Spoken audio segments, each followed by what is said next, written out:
Good evening, everybody. Welcome to Tarnation TV, the broadcasting source of, people love it. Some people don't, but these guys do. The Primetime Racing League. Welcome to the race tonight. This is the final race of the season. This is Primetime Racing League's Truck Series, the Superspeedway Truck Series. Takes place on Friday nights over here at Primetime. So thank you very much, Primetime, for having Tarnation TV call the extravaganza that is the final race of this series. My name is Blaine Donlan, joined by Rod Weston. What's up, man? Back in the booth with Mr. Weston. Yeah, it's been a while. It's been a while since we've done this. Of course, back to a familiar track, which we do back when we did this with the IPS Excellence series. It was with the trucks, and yeah, glad to be back. Glad to do this. I had the time to do it, so I'm glad to come help. Yeah, a lot of fun, and we're here tomorrow, same time tomorrow. We're going to be doing, this evening it's just Talladega Nights Superspeedway. And tomorrow we're doing Daytona RTG and Talladega Nights Superspeedway, kind of like a couple little half races. That'll be live right here, same time, 9 p.m. Eastern. So that'll be cool if everybody wants to watch some more racing tomorrow. Come on back and check that out. Tomorrow we will be running the cars. So it's the Monster Energy NASCAR Cup Series 2019 version. They don't believe they run. They have a lot of series here at the Prime Time. Rod, I know you run with these guys. Do they run the next gen 7 cars? I don't believe they have a series that runs that mod. They run on Monday nights. They run an Aero 88 series, drivers within track integrity. It's a fixed setup racing. Schedule doesn't really goes by whatever the admin sets it up. It's run by Keith Bynum. And it's a lot of fun, great group of guys. And then on Tuesday night, they run the original Cup Series. It's called Back to the Future. They only run the fixed fast setup, and they only run tracks that came with the game, the original tracks. No Daytona and no Talladega. So for those guys that don't really like the big tracks, it's a great group of guys. And you guys, any one of these nights, they run Monday, Tuesday, I believe Thursday, Friday, and Saturday and Sunday. There's something going on over here pretty much all the time. Anybody want to pick a night, come race with these guys. It's a great group of guys to race with. And each night is very different, too, which is very cool because you got your Super Speedway guys and this Camping World Series 2015 mod that we're running tonight. It's very cool on high-speed tracks, the truck physics. And just the truck models themselves are very cool on the Super Speedways, which I believe is why it always seems to be a go-to mod of choice. Or, of course, the 2019 Cup Series cars. But with so many mods and so many styles of tracks, it's cool to have a league set up like this for every night of the week that's never going to repeat itself. So like you said, you're not a super fan of racing on a super speedway, so you don't really race on Fridays and Saturdays. You'll come in on Mondays and Tuesdays and run some shorter tracks or some intermediates. Yeah, there's other things that I do in my real life. I do race for real, so there's and build and work on other cars. So that kind of limits me from coming to do it. Every once in a while, I pop in and run a race with the guys, but it's not my forte at all. And as you were talking about the rules, so Monday night, the rules pretty much the same kind of rules of what they have here. You get Tuesday night, it's a totally different rules package. It throws some guys for a little bit of loop at the first few times, but it's interesting and it makes for good racing. Well, that's the thing. Speaking of rules, I'll switch the screen. We were just looking at the points there for tonight. We can come back to that later. The rules, the way that they run the points here on Friday night is a little bit different. The game itself, NASCAR Racing 2003 season, will generate points. The winner will get 175, I think, for a win. Yep. So get the 175 for the win, then they get the 5 bonus points for leading a lap. And then you could get 5 more bonus points for leading most laps. And what these guys do is they take that export, they plug it into a different algorithm. That website will then crunch a whole different style and number. So that's why these points look a little weird. This is race number 10, the season finale. And we're looking at points with Brian Lovell sitting in first overall with 276 points. Like, how's that possible? The guy's run like 9 races. Because he's not getting 175 for wins, they're only able to get the 40s. And what is it like? I guess we can just go back to that. Yeah, 44 win, and then for second place it's 35, third place 34, 33, 32, 31, et cetera, all the way down the list.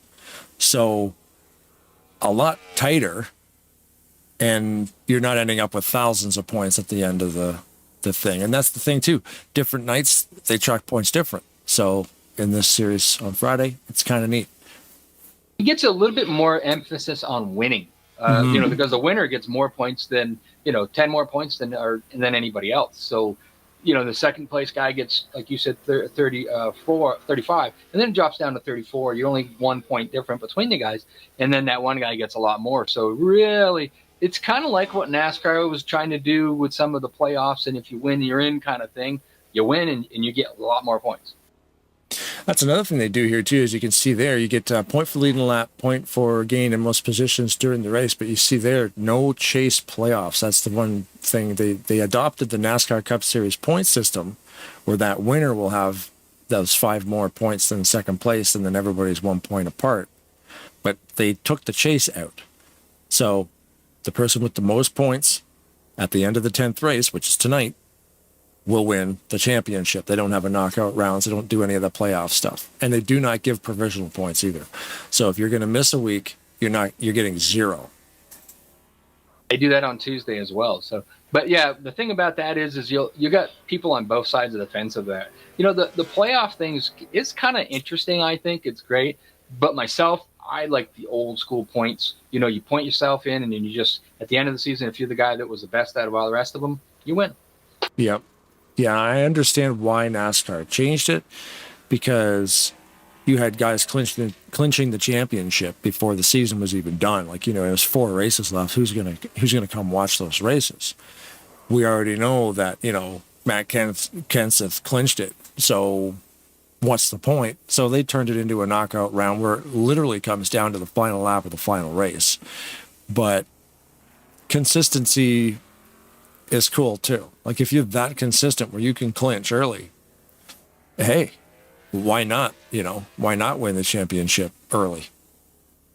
I think if you go to, I think it's called J-Ski, is one of those sites that used to do it. I don't know if they still do, but like the very first year they went to the chase, they kept track of the points had it gone the full season. And I think, I believe it might have been Kurt Busch that won the first one, or it might have been Matt Kenseth. I'm not sure. But after you figured it out, not doing the chase, Jeff Gordon would have been the championship that year. Oh, I see what you mean. So somebody tracks the points the old way. Yep. Oh, yeah, that's neat. J-Ski used to, I believe they still did, but I don't know. And, of course, now it's been so long since they run it that way. I'm not sure they do that anymore. Well, it's literally been as long as this game's been out, because in this game, I don't believe, well, in single player mode, there is a championship series. Yeah. But I don't believe they adopted the playoff knockout stuff until the mid 2000s.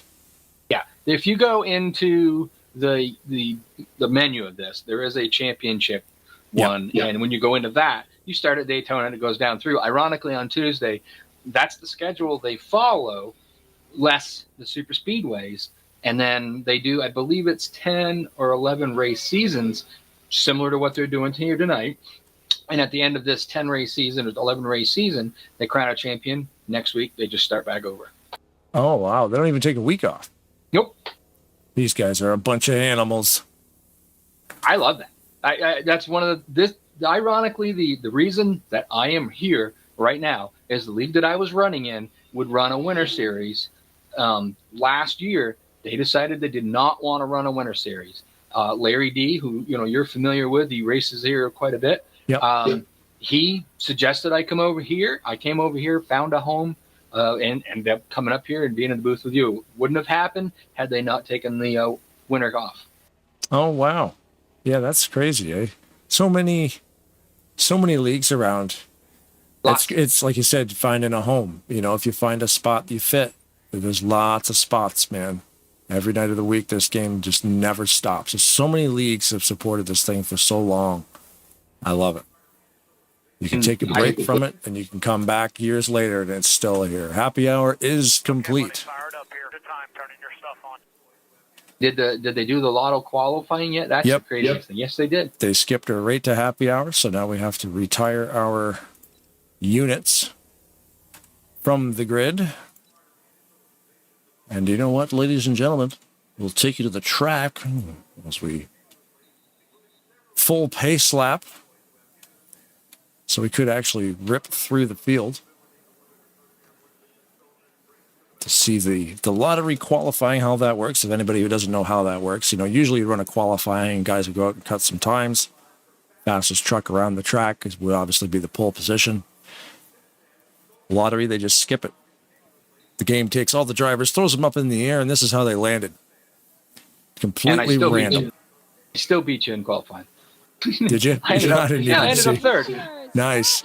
Oh, yeah, and I would have been back there in row 1, 2, 3, 4, 5, 6. So I would have been like 11th. Got me. That just means that the inside line will all move up one position, which is fine. It may seem a little bit weird at the moment, but once they get up there, and I don't know where you were, but yours might even equal it out. I was on the inside line. So the whole inside line gets two moves. Yep, two spots, 2 rows. Yeah, because I would have been on the inside line on row 6, which would have put me in 11th. I'm glad to see that some of the guys have got familiar trucks, but there's a few new ones out there that I'm going to have to kind of pick up on, Yeah, I can see.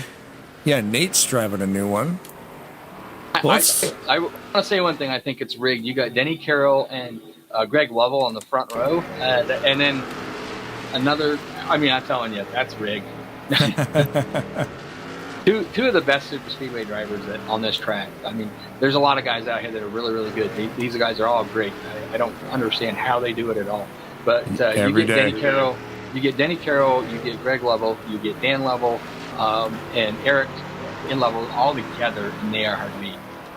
Yep. So you got Denny, you got Greg, and then you've got RJ Cabana, Mike Mangialardi, Nate Balser, Perry Bond, Robert Breedlove, Bobby Farrell, Keith Bynum, Gary Heiser, Graham McDonald, Frank Divens, Kelly Cossey, John Godfrey, Brian Lovell, Alex Moe, Greg Palma, Ulysses Sandoval, Ken Roberts, Javier Negron, Randy Waugh and Corey, and Bob Dixon. Just noticed that Javier's got the chicken pit truck. That's cool. He does, yeah. I can't remember. Did I paint that one? I think I did. Stroke race. We're getting ready to take the green flag. 66 laps of action. The green flag is out, and away we go. Well, I hit the wrong button. I hit the crank it up button. You want to do the crank it up? I guess we can. We can just do it right now. It's going to be loud. Let's do it. Crank it up.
Well, there you go. cranking it up. You can see from the cockpit view too, man, how much these things actually move around side to side sometimes coming out of those corners, but these guys can hold on to it. Oh, they're crazy. There could be 3 wide all day long here. They're just nuts. Denny Carroll was off with an early lead. Now Bob Cabana, he's got the high side out there and got a good push going on. Got a third line on the outside. Perry Bond way high in the old Chevy Silverado Red Bull sponsored number 60. He's trying to make his way to the front on the high side with a push from Frank Divens. Well, it didn't take these guys long to get 3 wide. Like you say, Cabana, haven't seen him too much. That's him in the center there, right in the middle line, being pushed by Nate Balser. Might be Mangialardi behind him. It's like you might not see a guy for a little while, and then oh, there he is, back on the track again. Yeah, I don't like I said, I don't understand how these guys love this super speedway stuff. It's just not for me. I like being right where I am, right up here announcing. It's so much better. Right. Yeah, it is a lot of fun calling the races, but I'm gonna be on the track there in the next couple of weeks. They're doing another mega event, which is on let me see, it's on Saturday. Yeah, and we didn't make the same team, which was kind of funny because I will be there as well. Yeah, I thought for sure it would be rigged and they put us on the same team, but yeah, I'll be running the number 33 in the mega team race on the 20th of July. That'll be broadcasted live, but not by us. FRN, the Flatout Racing Network, Seth Cole, will be broadcasting that race on the 20th, which is not tomorrow, but next Saturday. So that'll be fun. I got to get back in the car. I haven't raced in a really long time. I mean, I mentioned like I haven't, raced with these, like, I haven't seen RJ Cabana. Yeah, because I literally haven't raced in like 3 months. Yeah, so that's why I race all the time. Keeps fresh. And what model or make of car that you in on that Mega Marathon? That's an excellent question. I can't remember. I don't remember. So I'm in the 43 Coors Dodge Chargers. Oh, Sarah, I know I'm number 33, but I actually don't know the make, and I don't even know who painted it. Challengers, I think. 33. I don't remember. I went looked through them. I don't remember who was in that. Yeah, I know I got put on a team with like Ken Roberts and like Rodney Sullins. Like, it's a good team. Yeah, it is going to be a good team. It's going to be a lot of fun. Denny Carroll has worked his way back out into the front. He has got, I think that's Dan Level right behind him. And then you've got Breedlove and Ken Bynum all lined up on the bottom. They're going real well. The outside line, whoops, we had somebody down below the line there. They got a little out of shape, but that was Nate Balzer. Saved it. Lost a little bit of time, but he's back right up, got the draft, and he's going with it again. Yeah, man. High speed slide like that is always gets you holding your breath. And he didn't lose much. That was a pretty good save.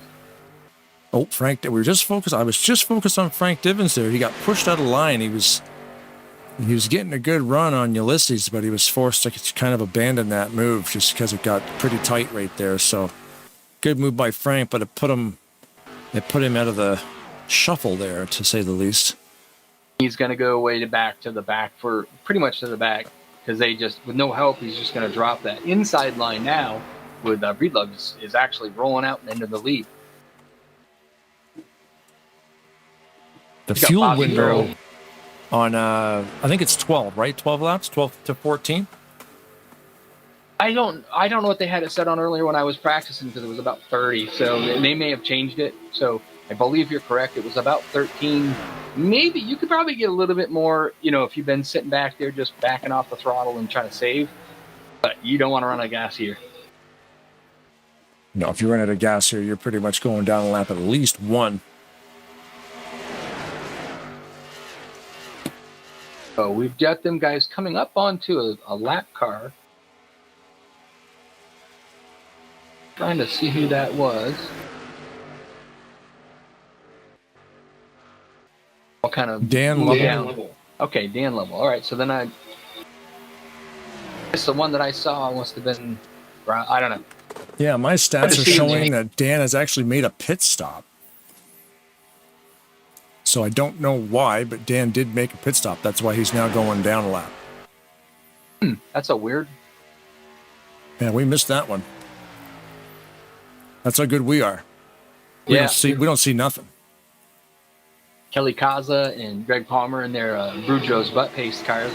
That broadcast we did that night with them as the sponsor was pretty funny. I remember that. All the drivers were losing their mind. Oh, it was great. The guys had a great time with that. He had a blast calling it a few.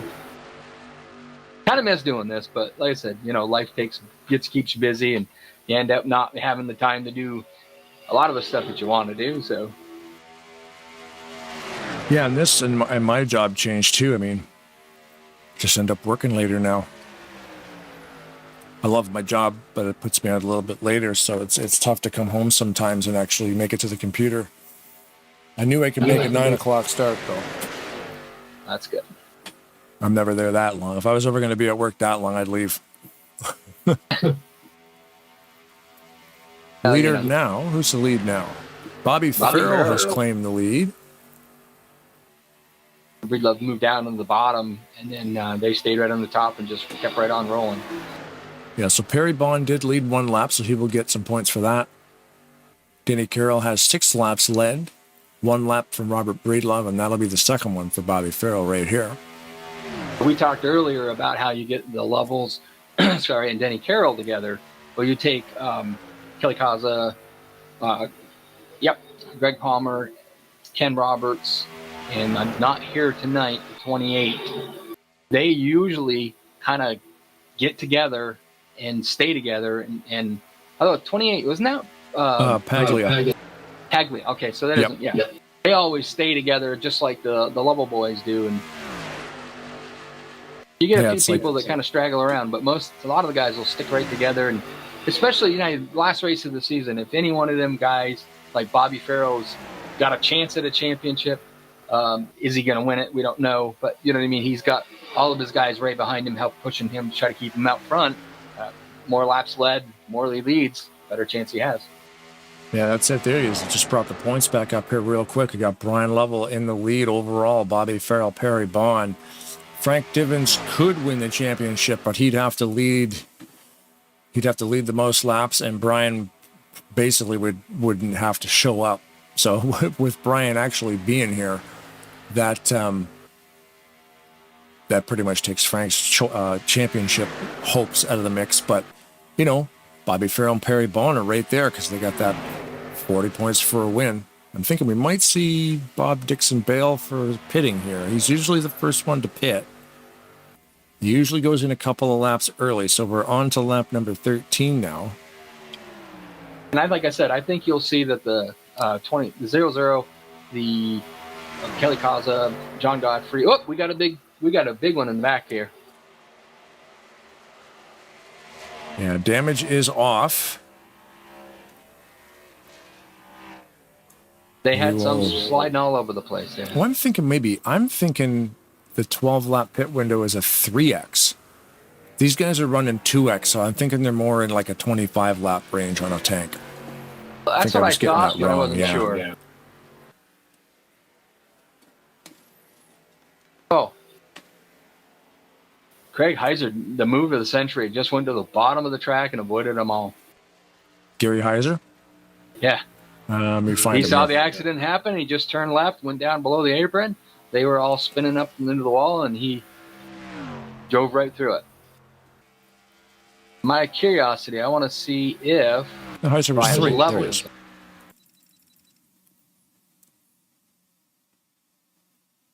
Trying to see if Brian Lovell was involved. Oh, yes, he was. He was like right in the middle of the pack in the back.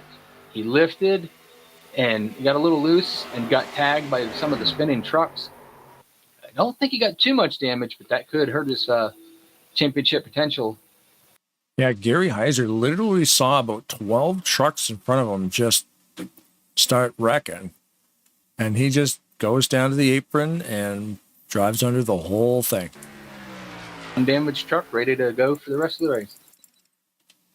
As I was trying to talk before that happened, you've got Bobby Farrell out front. I think you're going to see Kelly Kaza, John Godfrey, Greg Palmer, and possibly even Ken Roberts, they'll probably stay with him. You know, they're trying to push their guy into the championship. That's how they're going to do it. Right. Just getting the replay here. It looks like Ulysses Sandoval. He's stuck right to the bumper of Robert Breedlove. And halfway through the corner, it just kind of hooks him. Takes out the whole row. Like I said, the only thing getting damaged is tires. So, they do the lucky dog here, I believe. And that probably would be, I'm guessing it would be Dan Level. I would think so, yes. Currently scoring is showing he's the only truck 1 lap down. So Dan will not be allowed to pit the first time around, but he will be getting his lap back before we go green. And Brian Level was in and out, 4 tires and fuel. I don't think they pounded on it very hard, so I think he's pretty good shape.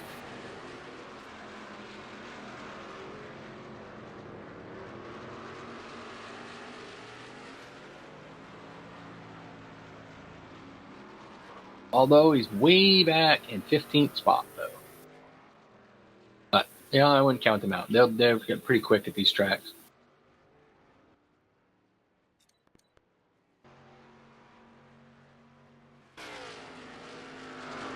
He lost Blaine. He hit the wrong button again and shut his mic off. I'm just picking on you.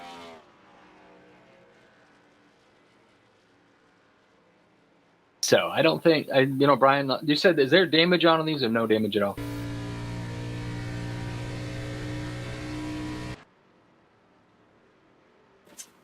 Yeah, no damage. They don't run damage. They got the yellows on, no damage. The only thing that gets damaged is the tires. Yeah. So they're doing that penalty thing that they used to do on the Sunday Night I'm on Fire series, which is cool. Brian's going to have a chance. The truck's going to be fast enough. He's gone in and put 4 tires and fuel in it. He's got, trying to see what he's got around him for help. Denny Carroll's on the high side. Next to him, I think that's probably on his teammates there. So he'll make his way up to the front. I have no concern with that. Them guys are pretty good. Do you have a preference for leagues having damage on or off? Preferably, I'd rather have it on. I would rather have it on, but then I understand having it off. Oh, yeah, so do I. Yeah. But, I mean, it's just, to me, the only downside to having it on is if you get caught up in somebody else's mesh, and then that really messes up your day. But that's part of racing, right? But that's part of racing. Yeah. So that's how I look at it like that. But, I understand why they do it here, especially with the super speedways, because it doesn't take very much, and then just slows you right down. And in leagues like this too, you're in such good company. Like nothing, like we just ran 13, amazing clean laps, and then a little bit of a hiccup. You know what? It's always going to be good racing. It's always going to be tight pack racing, and it's just with the amount of talented drivers.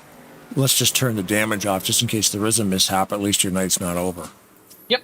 And the thing about it is we ran through 13 clean laps, but they were 3 wide for a lot of that. So, it just shows you how good these guys are at super speedway. I mean, I got out there once and I'm like, wait, this is what? And I was like, holy crap, this is crazy. And, but after a few times racing with them, the guys here are great. They'll help you out. And I've gotten a little more accustomed to it. Still don't like it, but I'm a little more accustomed to it. Yeah. On the screen right now, upcoming broadcasts here on Tarnation TV. Tomorrow, July 13th at 9. We were talking about that one before. Primetime Racing League right here at Talladega Nights Superspeedway and Daytona, the RTG version of it. A little bit of a different look. The same track, just been repaved. And then on September 28th at 9 p.m., Breast Cancer Awareness, Race for a Cure, presented by Nate Balser, which would be, where's Nate? I guess if we're going to talk about Nate's race, we could get on Nate's truck. Nate's sponsoring that race on the 28th of September, starts at 9 here on Tarnation TV. And that'll be a good one. That's going to be I believe it's an invitational. I'm going to ask you a little bit about what some of the specs of the race were going to be. That one, I think it's still, I mean, it's going to be super speedway stuff. It's going to be Talladega. That's always, it's always a good crew. I mean, you know who to invite to that stuff to make sure it's a good quality entertainment. Much like the ALS race, we run one of those once a year with Kelly Causey, and you know, the roster that he brings just puts on a phenomenal show. So that was a good one. Yeah. So now the question is, you got Bobby Farrell out front, right? Kelly Causey's on the outside. John Godfrey's on the inside behind Bobby Farrell. Ken Roberts is on the outside. Then you have Greg Conner behind him on the outside. So if these guys are working with the 7 with Bobby Farrell, this is going to be interesting to see how they go about this. If they are, you're probably going to see the outside line not go so quick. Try to give him room to get in front of them, and so that way they can continue to push him. That's just my speculation. I believe that's what you might see. I wonder, too, in the long run, a lot of times these guys will just ignore their tires. Especially on a 2X race, they don't burn up quite as much. But I always wondered if it's like that big of a deal, because I know these, especially the super speedway races, they're always won and lost on pit road, you know. And then you see the stats sometimes of guys have pit 50 times because they're just at the back and they're just pitting, you know, getting fresh tires, and then other guys never change tires. And honestly, if you don't rub them off too bad or spin, you could probably run the whole race with just one set of tires. That's what I'm thinking. It's just a fuel thing. It's just a fuel thing, whether you can do it on fuel or not. But usually whenever I pit on one of these, I always take at least 2 tires. Yeah. One on, you know, just because you're there, you're not going to get hurt too bad. And you get your full tank of fuel, 2 tires, and go. Yeah, you got to fuel up. You might as well grab a couple of tires while you're waiting. Bobby is on the bottom. He's getting ready to fire it up. Now it'd be interesting to see if they are going to still work with him, or, you know, who's going to be there. Green flag is back out. Already flaring out to 3 wide back there. It looks like Javier had to jump out of line. John Godfrey, low line. Bobby decides to stay low. Looks like John wants to go up into the middle. Look at this. Now watch this. John Godfrey's going to go up, and as soon as he does, Bobby Farrell's going to go up. You have all 5 trucks right back in line. Did I call it? Did I call it? I can say you definitely called that one. That is crazy. Now you know hilarious. For sure. You know for sure that those 5 trucks are working together to try to push Bobby Farrell into the championship. Granted, he's got to win it, and he's got to have Dan have a bad race. So, wow. Yeah, so that was funny because you saw that gap open up. I'm like, okay, they're opening the hole because they're going to get them up there, you know, and they're all going to be together. And we'll take a look. I'll slide those points out for you here again. Bobby Farrell being 20 points behind Brian Lovell for the championship at the end of tonight's race. It's going to be tight. Think about it, though. You know, the guys that are behind him, Godfrey, Causey, Palmer, you know, Roberts, they got nothing to lose. You know, they're not. They may do a little bit better in the points, but you know, are you here to finish 5th in points or, you know, whatever? No, you're here to win the championship. So now they know they're out of that possible chance to do so. So now they're going to work and help their buddy out and get that guy up front. Yeah, it's a slim chance, but the only chance he's got is to be up front while he's doing it, and that's where he is. So then you just got to keep going and keep seeing what happens to Dan Level back there. Or, sorry, not Dan, Brian Level back there. Whether he falls back far enough to where it can make a difference. Yeah, and Brian is in the 44 car, currently running 13th. Mind you, back in the 3rd lane. The 3rd lane is starting to build up on the high, very, very high side, with Keith Bynum pulling him around there. And he's in that line pushing them guys up, trying to see if he can. I'm not sure how far he can be and lose. You know what I mean? So I didn't do that math. Yeah. He's trying to get up as high as he can. That's all he's. You know, he's just got to be far enough up. He doesn't have to win the race. He's got to be far enough up so that whatever Bobby Farrell gets 4 points, they're not going to be enough to trump him. Yeah, because even with a win and leading a bunch of laps, if he gets like the 40 to 45 points walking out of this, Bobby can still clinch it based on his finish position. But yeah, he would need to. I would think he would need to finish. I would say if Bobby finishes in the top 10, I think he's got it. If Brian does, yeah. Bobby's If Brian does, yeah. He could even if Bobby wins the race with a bunch of laps led. Right. I think Brian could still hold him back if he finishes in the top 10. We could get right into the nitty gritty of that. I'm not doing the math. No. And I want to say sorry to Brad. I know I mentioned Trump there, and I didn't want to get him all wound up again. You got to get him back in here sometime. Yeah. Just come in and hang out with us. Yeah. We can't forget that. We have to joke with him about it, just cause. Oh, he just sold his house for like $3 billion, so he ain't coming back. Ah. Yeah. Not getting paid the big bucks announcing anymore. Nope. He's living in his diamond palace. There you go.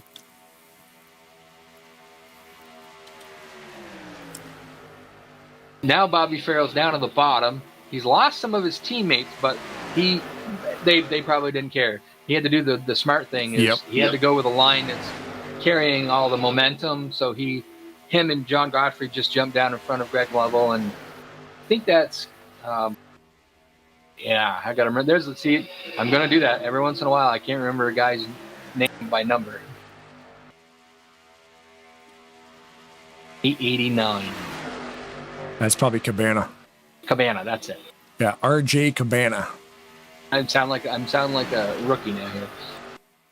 Greg Lovell, Greg Lovell's always a good super speedway racer. If he's got the momentum coming, you definitely want to try to stay out in front of him. We're going to remember to take a look. Corey's dad is in this race. Oh, yeah, that's right, too. We got to give a shout-out to Corey. And I remember that race we did for him. He had a great time, so. I haven't flipped any yet, so we can't count how many times and call Corey's name. But yeah.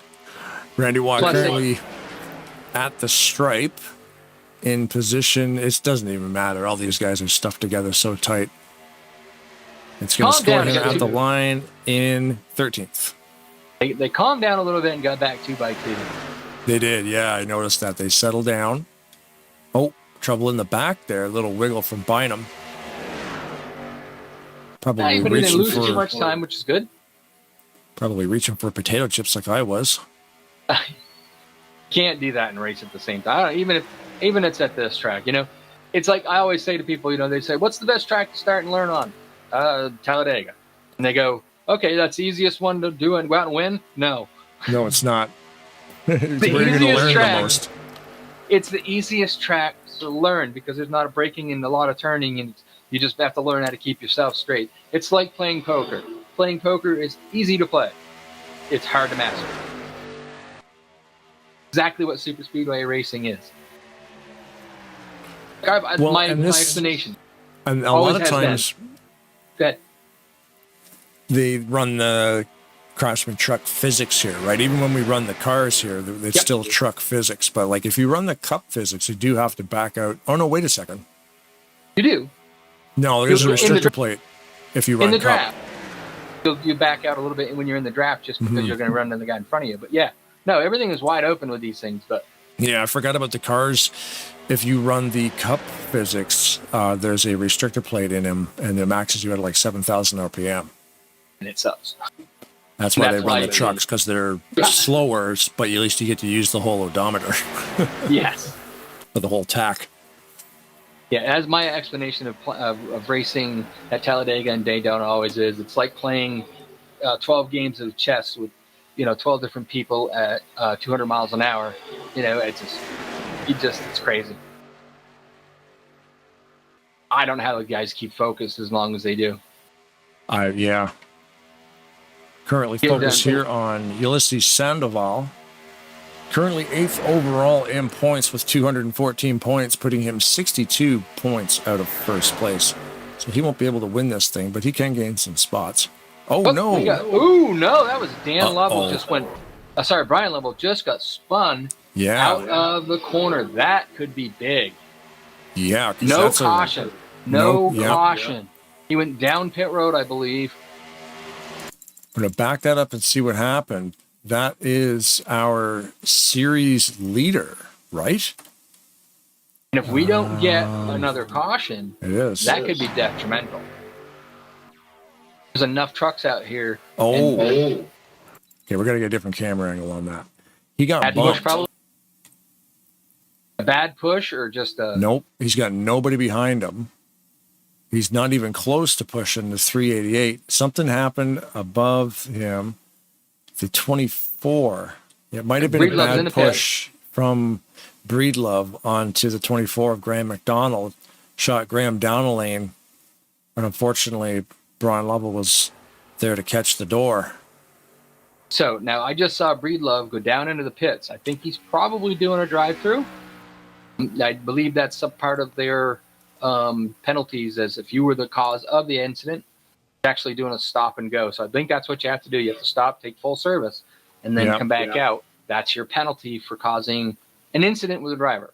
Right. So, and if he didn't do that, which is, you know, if he didn't think he did, it was his fault, he can stay out there, but then he could lose a lap just because, you know, they found him his fault, and, you know, he's going to lose a lap. Well, that's the thing, too. In a post-race review of that, I would say Robert was at fault because he bumped. He was latched onto Graham going into the tri-oval, and he got a little squirrely and caused somebody to crash. So now you're into a post-race review situation, which would then put you a lap down. At least now, if you take your full-service pit penalty, 29 laps into a 66-lap race, sure, you go a lap down now, but you got lots of time to get it back. Yep, he's at that opportunity should a caution come out. He's served his penalty, so there's no more penalties that are going to be awarded to him. And should the caution come out, he is the first truck that is one lap down. I don't know if they do one or two. I believe it's just one. Some of the races that they do here do give 2 laps back, 2 drivers a lap back. He merged back into traffic there pretty slick, man. They were 3 wide going down the back straightaway, and Robert was actually staying on the apron because he had nowhere to go. He was able to slide up in there at the last second going into turn number 3. That could have got a little bit crazy. It's unfortunate for him that, you know, he hit the guy was in the points lead. Sorry about that. I had someone whispering to me. I forgot to get him turned up. But anyways, you know, unfortunately, it was the points leader, and it might have cost him the championship. But, you know, it happens. He did what he's supposed to do, so now he's just going to go out there and ride around, and hopefully he gives it the opportunity to get the lucky dog, and maybe he can get back into the fight. Just looking to see where he is in points, and I don't see him very high up. Oh, he's in 7th. I'm just looking at the YouTube chat there. Dan's Racing says, "Hi, guys. Hey, Dan, thanks for watching. Thank you for watching Tarnation TV. Welcome to Primetime Racing League's Friday Night Super Speedway Series season finale." That's from Frank. It's a lot of words. And, of course, Eddie Carroll. "Come on, Denny. We're all down here in Pensacola, Florida, rooting for you. Put up the pedal down. Let's go." So we got some fans in the YouTube chat. As always, thanks for interacting with the channel and subscribing to it and watching it and doing all that good stuff. It's always fun when there's at least a couple of hits, as it shows us that at least a few people dig what we do. That's the guy that was whispering to me is Denny Carroll, because I love racing against Denny, and especially on the short track stuff and stuff. We just have a great time. So we whisper to each other, and I forgot to shut him off before, so he's got Greg Palmer on a whisper, so I'm hearing what they start talking about, things I can hear them.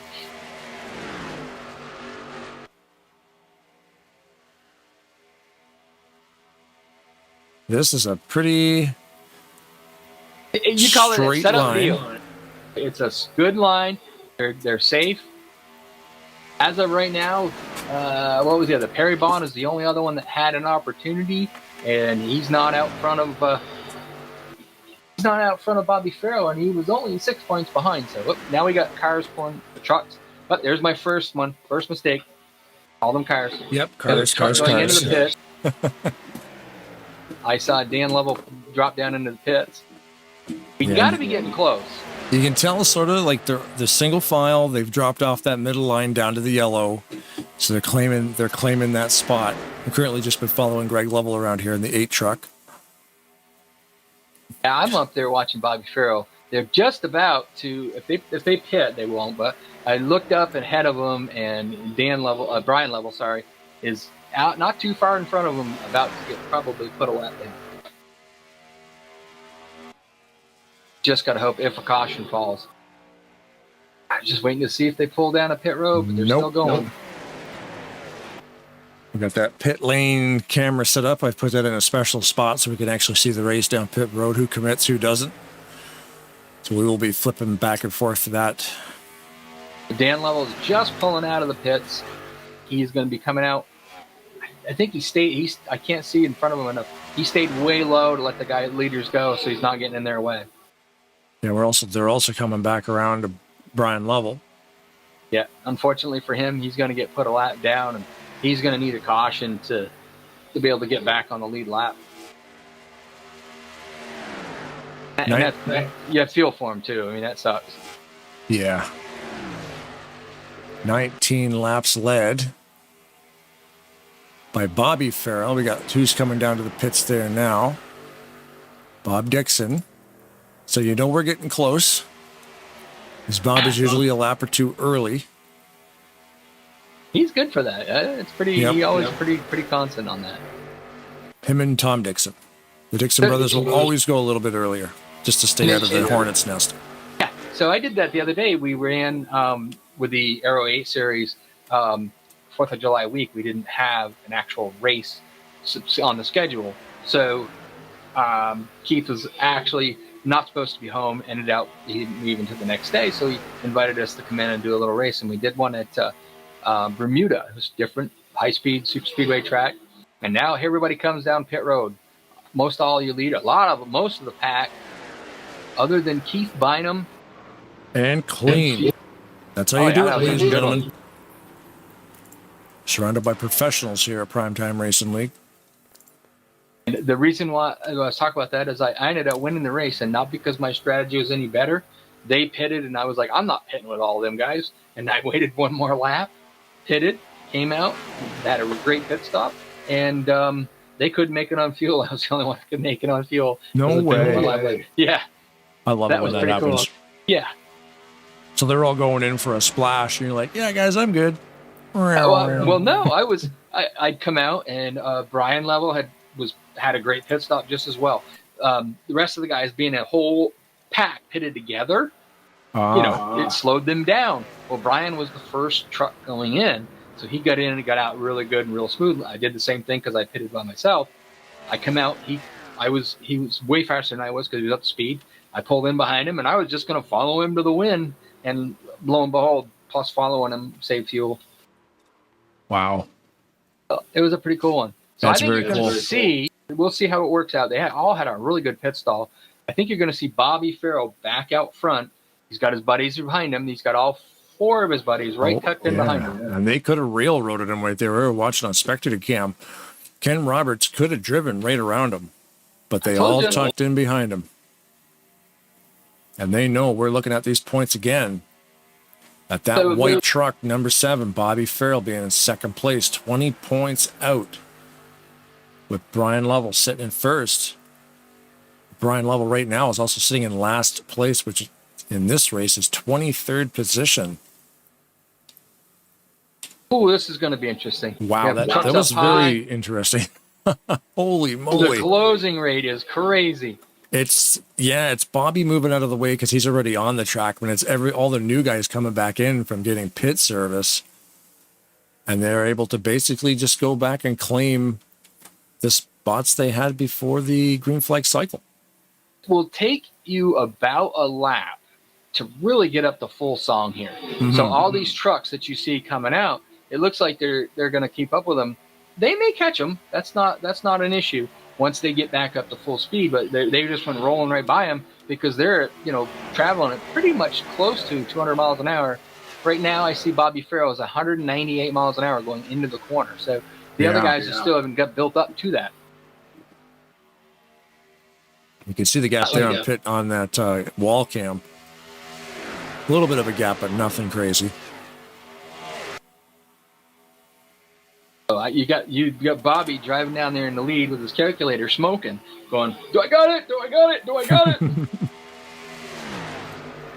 His crew chiefs out there they're trying to figure out every bit of it, whether they got the points or not. So I'm thinking next pit stop with about a 24 lap window. I'm thinking 50, probably around lap 55 to 60 might be a window we could think about. And that'll definitely get him to the end because 66 lap race. And if some of the guys may, like, Bob Dixon and them guys, some of the guys may come in early. You may see Bobby and Ken and all them guys come in a little earlier.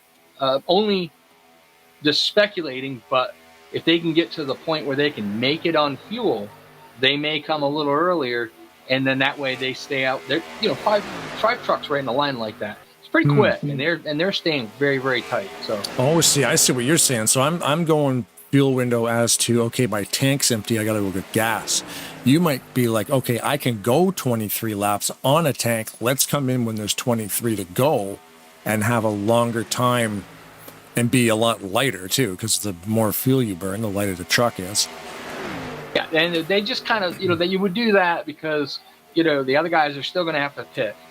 The really big thing of it is you want to do that if you've got a line of trucks that work really, really well together. You take 5 people that aren't really good at drafting, it's not going to work well. You've got to be able to go fast. These guys have proven all night long that the 5 of them in line is really, really good, really stout. So if they can get in, they had a great pit stop last time. You might see them pit just a little early, just to basically get away from the crowd, and then they'll be out there a few more laps before other people will come in and pit. Some people may try to stay out and see if they can, trap the fuel the lap down. Although it's pretty hard to do at Talladega, but it's not impossible. Focused on Perry Bond there in the 60 Red Bull truck. He's also in the mix, sitting in 3rd place overall standings. Perry is 26 away from Brian, so that's going to be a big bump for him. He may not win the championship, but he's sitting on the podium right now overall. This will be. I'm wondering if he's going to get enough points. That's the biggest thing that he'll have to do, if he can get enough points to take over 2nd spot. Mm-hmm. Yeah, because like we were looking at that before, there is only 1 point difference between every single position on the track, except from 2nd to 1st, there's a 5-point difference. It's 35 to 40 points. Yeah, so you get, being the leader is going to give a little bit more. So I don't know if he would, but he's pretty much, I think he's got 3rd taken care of. He's about 15 points away in front of Frank Dibbins, so he can, I think he's safe as far as 3rd place goes. Just don't know if he's going to have quite enough.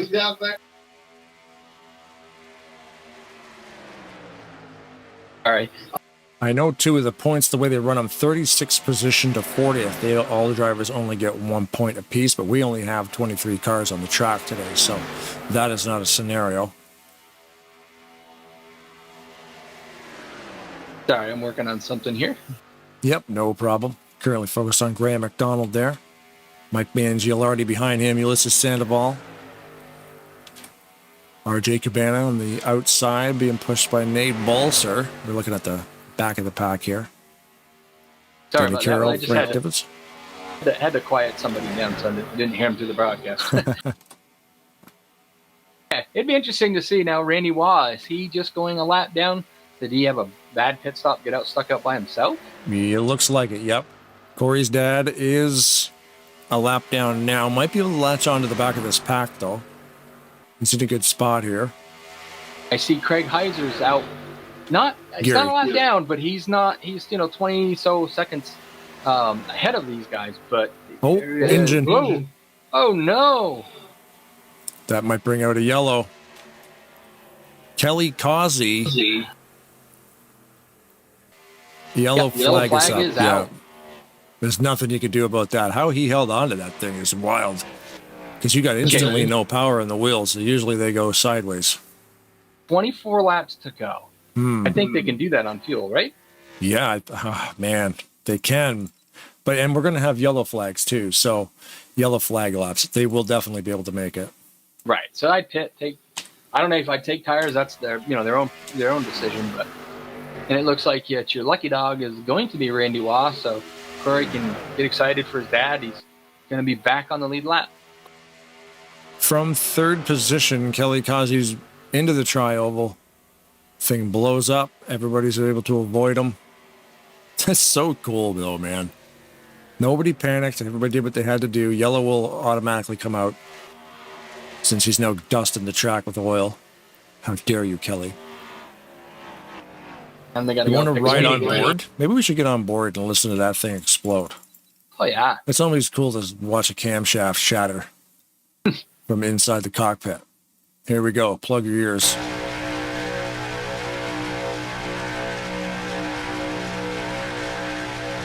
Now they're just coming into the tri over here is where this thing's going to pop. Instant silence. And that review mirror is full of trucks and bumpers and grills. Nobody hit anyone. And that's a sinking feeling. I've actually had that happen twice in my racing career. The motor just let go. Oh, really, eh? No sign, no warning, just...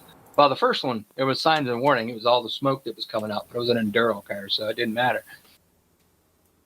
Second one was a street stock, good, built motor.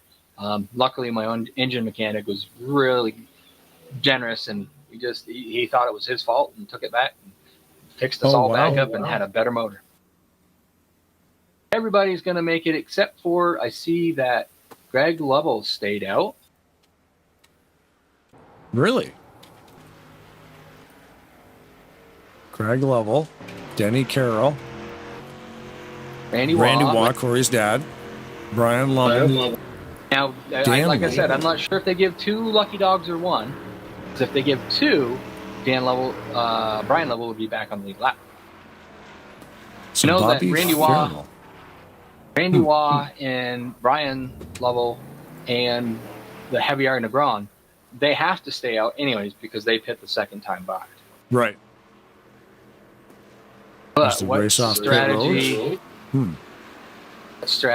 is Greg and Denny doing? I don't know, because I don't think they can make it on fuel unless they know something we don't.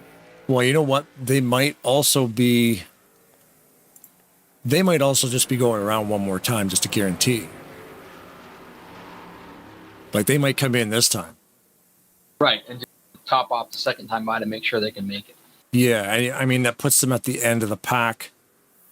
Looking at the points, Greg Lovell is not in the running for a podium finish. He might just want to make sure that he can make it. Maybe that's part of it. Well, you do remember the last final of the IPIS Excellence Series, you had, I remember it was Doug Hillick, Greg Lovell. I'm trying to remember all the drivers. Doesn't matter.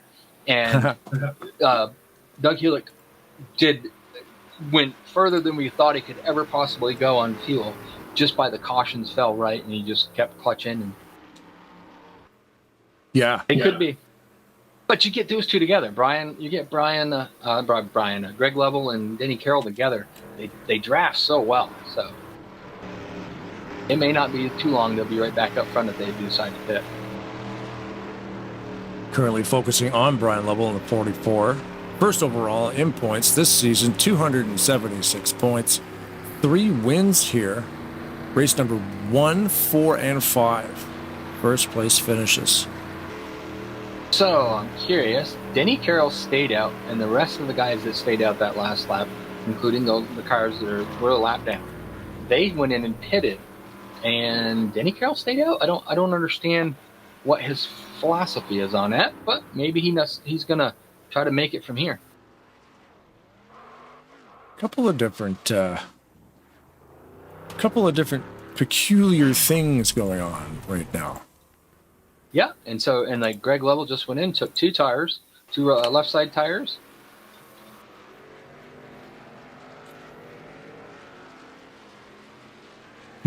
Yeah, so definitely can make it to the end.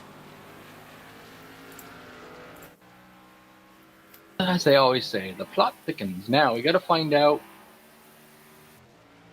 Are the lights of the pace car off? Pace truck still got the lights on. I'm trying to find. Yeah. Curious to see. Like I said, I'm not really sure how that works. Whether they do 2 or 1 lucky dogs. So let me see here.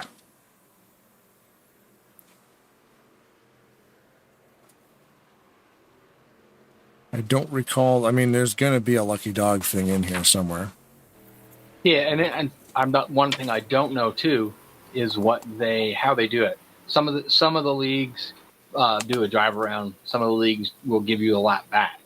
So I don't know how they go about doing that. Usually, yeah. Because like on Monday nights when we run with Keith Bynum's series, you drive around and you get your lap. You get a black flag. The black flag gets cleared. On Tuesday nights, you just drive through the pits the second time by, take full service. You come out where you come out, and they give you 1 lap back. So I'm not sure what they do on tonight. Okay, so I found it. There will be 2 lucky dogs. Lucky dogs can only pit once the second time by when the lights go out on the pace car. Drive around to catch the rear of the field. Lucky dogs will be determined at the time of caution using the F2 screen.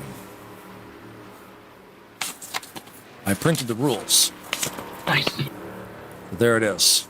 2 dogs are lucky. So my question is we have a lucky dog truck hitting the 3rd time by. So Denny Carroll from the lead. Did he pit? That's is going into the pits right now, and he is getting right side tires. So I just saw Dan Lovell go past, so they must do the drive past thing. So he's driving around to get his lap back.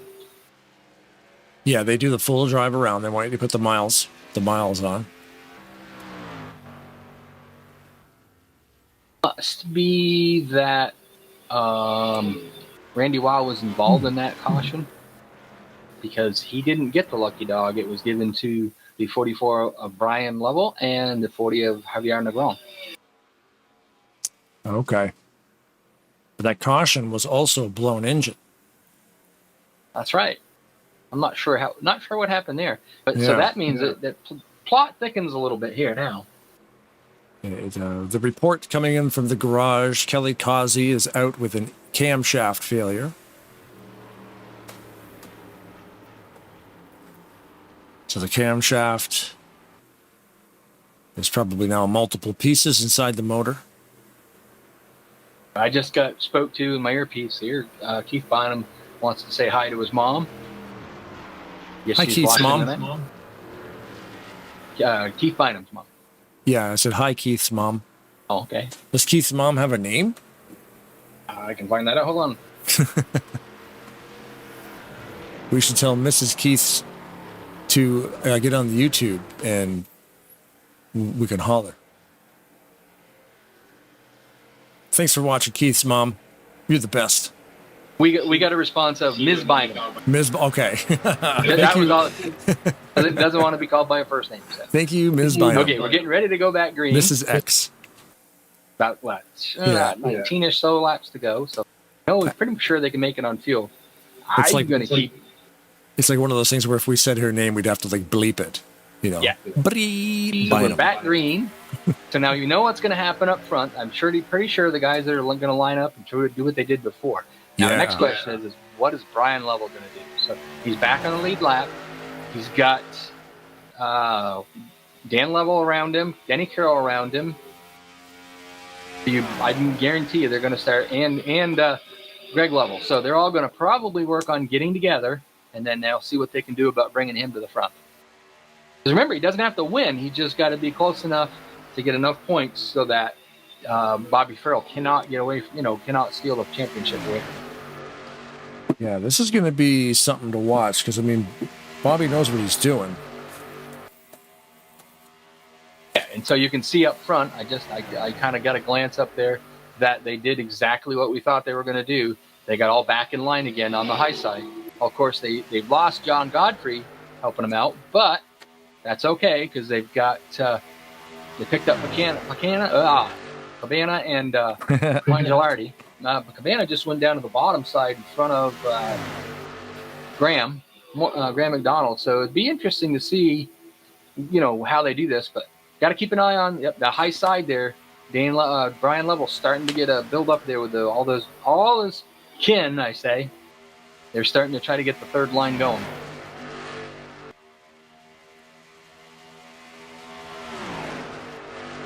Robert Breedlove, Denny Carroll. Let's see, Dan Level, Brian Level, Randy Waugh, and Greg Heiser all on the high side there trying to get something going. Okay, so I figured out the points. So let's see, where is 44 car right now sitting in 19th position? He would get 17 points just in the position. And he does not have any laps led. So he's at 17 points right now. On top of his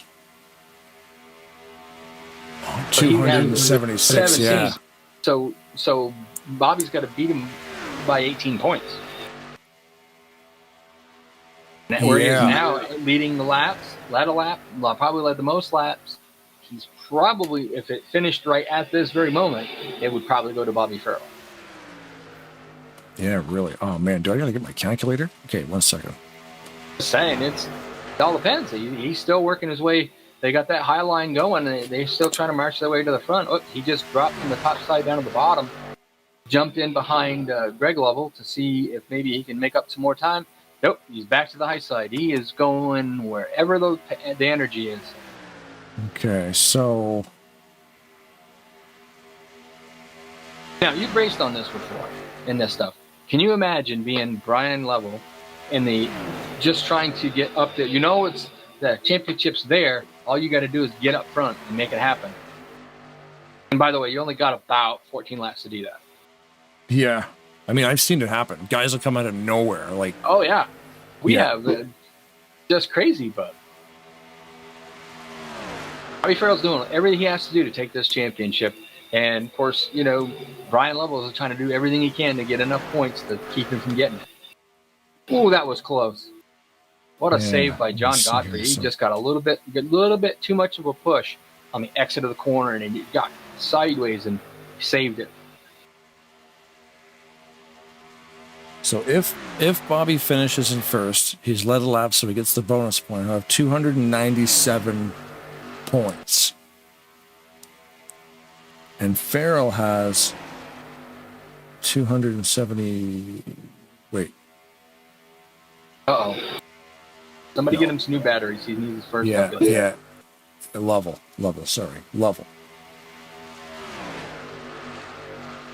So Brian Level with 276. See, I'm wondering about the laps led, though, because that actually might help, too. Yeah. He's going to probably end up with the most laps led. So that's going to help him out. So where's he sitting?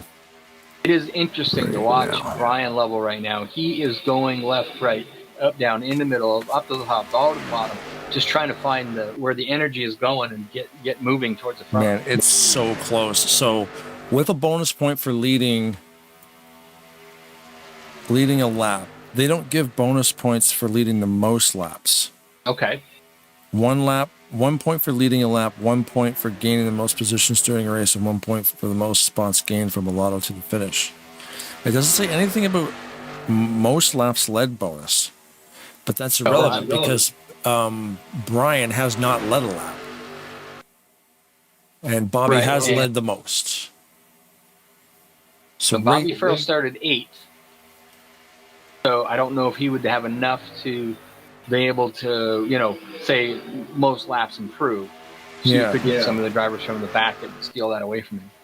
So right now, where they run, now Bobby's up to 17th. Brian. He would have 295 points, and Farrell would end with 297. But he's on the march. I mean, he is coming. He's in the 15th right now, but he's now finding the lane that's actually moving. Yeah, we're going to focus on Brian because this is the thing. And not to mention here, he's in the middle of the 3-wide pack, about 3 rows deep. So this position change is literally not even worth looking at until the end of the race, because every lap this is going to change. It isn't, but I mean, you should have had the camera on him since the restart. He has been high. He's moving. He's been low. Yeah. He has gone wherever the energy can go. He's trying to get there and doing whatever he can. They just slid back up to the high side in front of Randy Waugh, right behind Dan Lovell, trying to help him to get him to the front. So he has 276 points without a lap led. If he can finish in 15th place, he will beat Bobby by 1 point. He's currently 13th. Brian needs to finish 15th or higher, according to my math. And keep in mind, these are all unofficial too, because they do the post-race review. Currently, that time by the line, he finished in 13th. We're about, 9 laps to go? Yeah. Wow. That is, okay. I mean, you can't, hats off to Bobby Farrell. He has done everything he's needed to do to try to take this championship away. Because it's 1 point separates each driver. So 5th we get 32, 6th we get 31. So I did that. 8, 7, 6, 5, 4, 3, 2, 21. Yeah, if he can finish 15th, I'm just going to do this again. He just dropped back down to 15th. Yeah. He had 276 points at the start of this race. Okay. So he's in 276 plus 22 is 298 points. So he would beat Bobby because Bobby had 256 coming into this race, right? Yeah, 256. And if he wins, he gets 40 plus 1, he gets 97. Yeah. He's currently sitting in the 15th spot. Now this depends on the guys behind him. You got Perry Bond is behind him, who wants to try to finish best as he can and try to see if he can improve, which we know he can't, but wow. Okay. So I ran those numbers 3 times. Still got the way that they have the points structured in this series, I'm pretty sure if Bobby can finish this race in 15th place or better, right. he will beat Brian. Yeah, Brian Lovell in the 44 truck needs to finish this race in 15th position, which is where he's sitting right now, or higher, to guarantee a championship victory. If he can finish, sorry.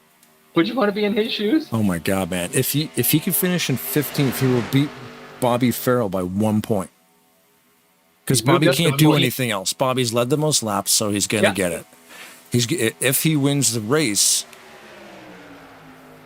that's 40 points. It's gonna come right down to the wire. Yep. Right down to the wire. He's up to 14th right now. And you look at the trucks behind him. You got Alex Moe, you got Randy Waugh, Perry Vaughn, Keith Bynum, and Frank Tibbins. The question is and Greg Heiser's behind him. Do they want to go by him? What is their outlook on this race? Everybody wants to win. Yeah. Perry Vaughn just answered my question. He just went to the high side. He wants to go to the front. Current fastest truck on the track, Alex Moe, 47.600 seconds around this thing, 200.982 miles per hour top speed, average for 1 lap, 200.982 for Alex Moe. It was Graham McDonald, and it just changed. I'm not surprised at that at all. Alex Moe is a great Superspeedway driver. And Graham McDonald had that fastest lap for most of the race. That just switched over the last couple laps. The front of the pack, as you can see there. 5 to go. Yeah. They are straight as a pin. Right now, Bobby is protected by his teammates. And right now, by your calculations, Brian Lovell is going to end up with the championship. If he stays right where he is. Yep. The little black screen that's up there in the top left. The number 44, that's real-time interval from the leader, so that will change as the trucks pass the line. Quicker than the ticker that runs across the top of your screen. The ticker that runs across the top of the screen takes about 20 seconds to refresh because it takes about that long for it to kind of run its cycle. That little black box on the top left of your screen is the actual in-game standings bar. So we'll see it here. The 44 is currently in 14th. The 44 is now currently in 13th. And the high line. Oh no! And Brian Love involved. Dan Lovell's on his lid, sliding down the track. No. Brian Lovell was involved in that accident.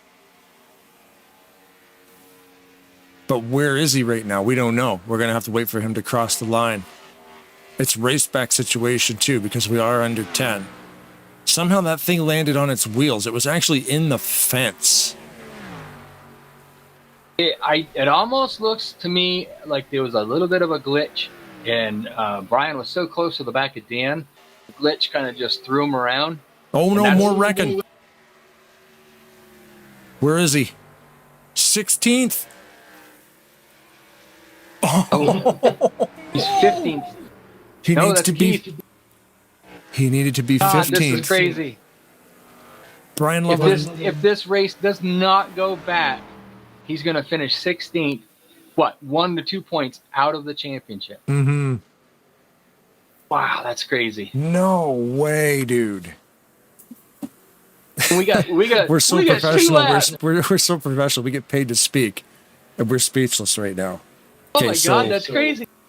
Brian Lovell with 276 points coming into this race, not having led a lap. Let me check.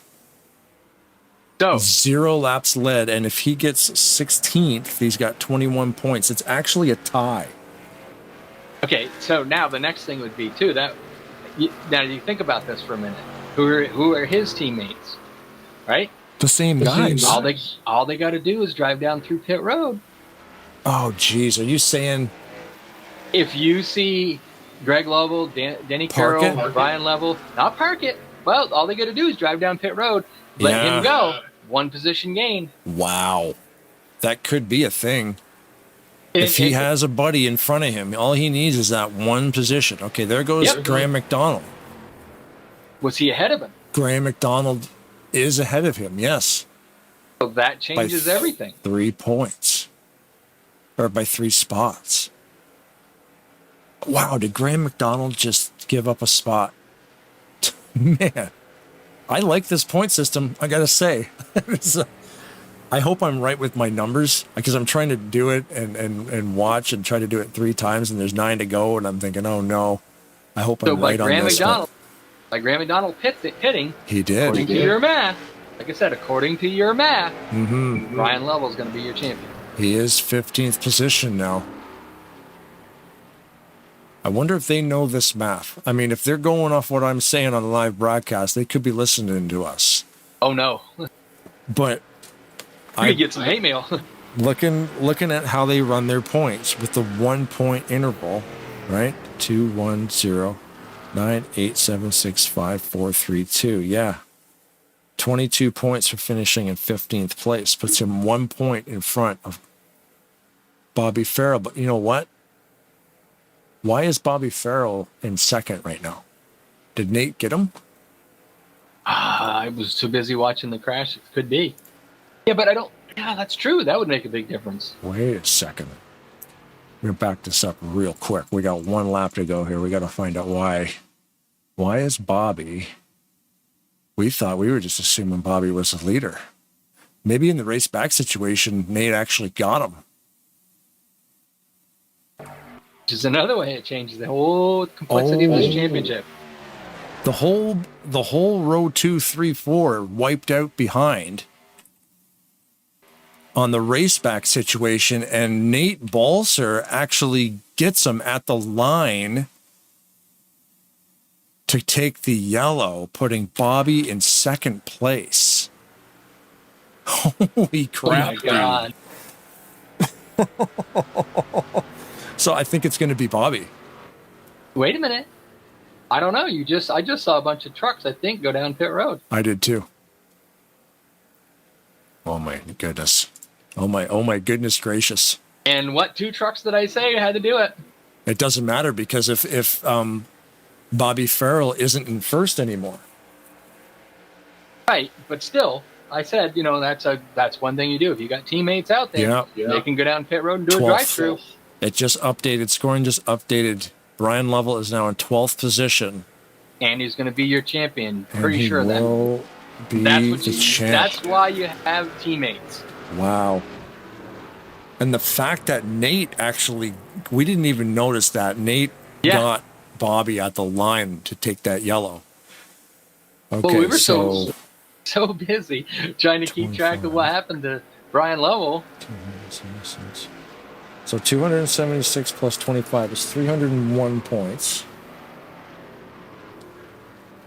Love the fact you're still trying to add this up. Yep. And now I'm looking at Bobby. So Bobby's got 256 points coming in and a second place finish, plus 1 for the laps, is a 35 points, so 36. Yeah, it's 292. Yep, that's crazy. Bobby needed that win because he needed those 5 extra points. The way they're running right now with Bobby in second and Brian in 12th. Brian gets him. Yep. Easy. 301 to 292. Pending post-race review, of course. Of course. That was a wicked race. Dude. Sorry, I had instant it said instant replay on the screen, and it wasn't. It was live. Is tomorrow night's race a championship race? Yes. Yeah. Oh, boy. Yes, it is. And it's a double shot. 2 different tracks. Oh. That is crazy. At least we'll get to talk to the top 3, which is going to be Robert Cabana, Bobby Farrell, and we'll get Nate Balzer up in here, and then we'll grab our champion, bring him in here, and we got to find out for sure, but I'm pretty sure he's going to win it. So there's your winner, Nate Balzer, the winner of the race today. What a wild and crazy race it was.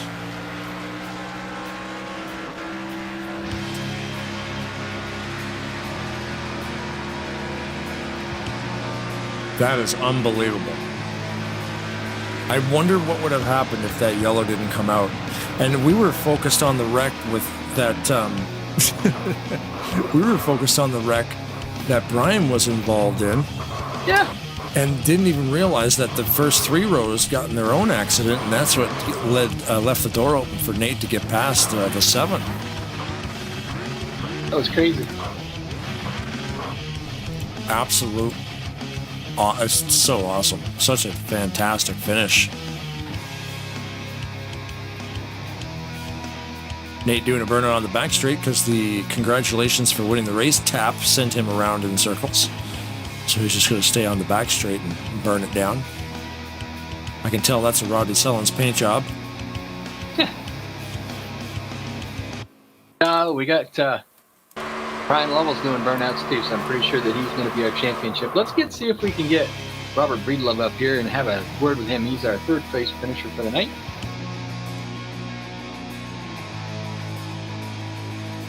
Robert Breedlove, Rod Weston, Blaine Donovan up here in the booth. 3rd place finish tonight. How'd your race go? I don't know if I finished 3rd or not, but yeah, went pretty good. Yeah, you ended up 3rd. I don't know, unofficially 3rd. Yeah, got a couple mishaps there and here, but we'll see how it all shakes out. Crazy race out there tonight. We were kind of, I think Blaine's going to need a new calculator working on the points, trying to figure out who ended up winning this thing. But you were in front, middle, kind of back, and 4th a little bit. So yeah, Robert Breedlove is actually 6th place. Yeah, that's what I thought. But I think the interview anyway. Yeah, well, no, why not? Nice to talk to you, Rob. You finished 3rd in the race, right? Nope, 6th. Go get the 3rd place guy, guys. Okay, wait a minute here. I'm looking at the standings, and it says him. Well, all right, we'll figure that out. You might be looking at the happy hour standings. Nope. I'm looking at the official race standings. Robert Breedlove 6th, Mike Mangialardi 5th, Bob Dixon 4th, RJ Cabana 3rd, Bobby Farrell, Nate Balser wins. It was good talking to you guys, though. All right. Thanks, Sorry Robert. about that. You know those rookie broadcasters. Yeah, why not, eh? Yeah, we need RJ Cabana. Ajay Bana. Okay, hold on 1 second.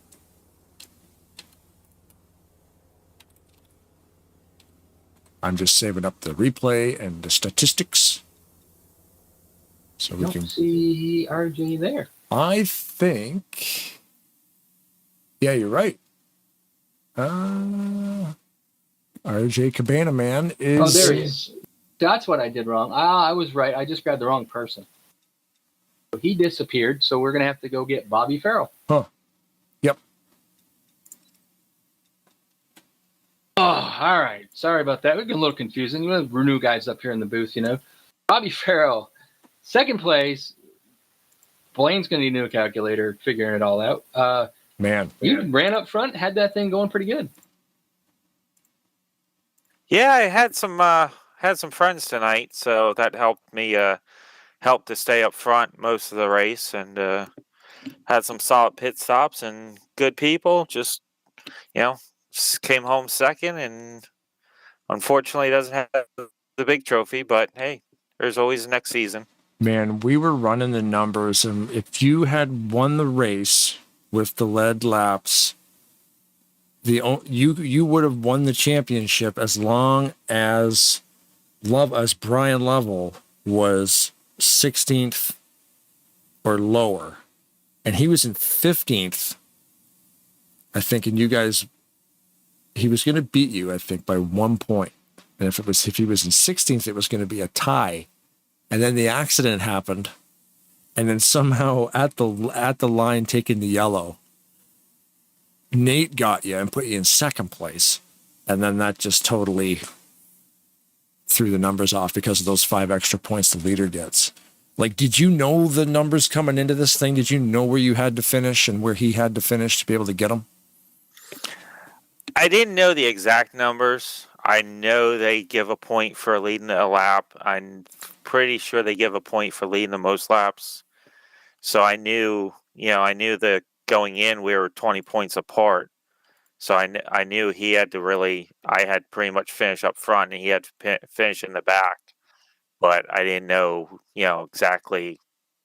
I was trying to calculate in my head during the race, and especially towards the end of the race, but I didn't know exactly where the points were going to fall. Yeah, you had him as long as he was 16th or below, and he had some problems with accidents and stuff, but you were going to get him. And then the yellows come out, and I had to redo all the numbers. It's a pretty interesting broadcast. If you want to watch the end of the race and watch Rod just shaking his head, laughing at me, trying to figure out the numbers, and the new point system that these guys run is so tight. Oh yeah, it makes it a lot of fun when the points are that tight. But I made a mistake last week, and going into last week's race, I know a point. He was leading the points, but it was a slim margin, and I kind of made a couple mistakes and put myself in the back, so that opened up the points margin. And as tight as these points are, 20 points doesn't sound like a lot, but you definitely gotta have the numbers with people showing up, and it's not easy to overcome that kind of deficit. Are you making it out tomorrow night for the finale at the double shot? Oh, I will be there with bells on. Nice. Yeah, running 2 tracks tomorrow, and that's also a season finale. Or series finale. Were you guys running 2 tracks the whole series? Is that just how that series operates? Yeah, we did that. That's for that series. They came up with the idea to run 2 shorter races at 2 different tracks, and I want to say we qualify at Daytona and have a lotto start at Talladega. Could be wrong on that. Could be the opposite. I know one we lotto, one we qualify. But yeah, we've been running that format all year, and it's turned out pretty interesting because pit stops and stuff like that. kind of make it interesting when the races are like about halfway compared to what we ran tonight. Yeah, it should be a fun one tomorrow. I think you're right. I think you qualify for the first race, and then the second race is a lotto, so that'll be fun. Yeah, definitely be interesting. Well, thanks for talking with us, man, because what an exciting race. That's just trying to figure it all out. I think I did the right math.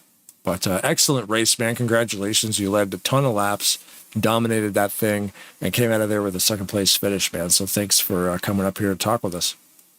Oh, that's what I enjoy. That's part of the goal when I run these broadcast races is trying to finish top 3 and, be able to get a little TV time. And I'm sure leading 50 laps tonight, I got a lot of TV time, but, I definitely got to thank Greg Palmer for that because he was kind of pretty much spotting for me in my ear, and he had a couple other people, lined up to help us out tonight and try and get that win in that championship. Wasn't meant to be, but hey, we fought hard and we were up there.